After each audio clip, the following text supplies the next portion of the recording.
Hey everyone, I'm going to show you how you can download YouTube TV on your smart TV.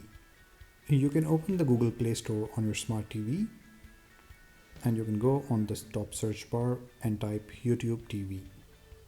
And you can go to the first one which shows YouTube TV and you can simply go to the install button and install this on your smart TV.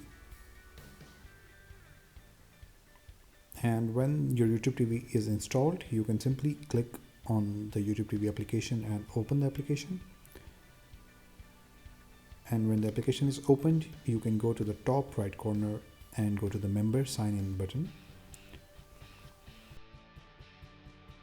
You can use this link on a device where YouTube TV is already logged in, and by putting this code in that link, you can log in your YouTube TV on your smart TV. So this is how you install YouTube TV on your smart TV. I hope this was helpful. Thank you so much for watching.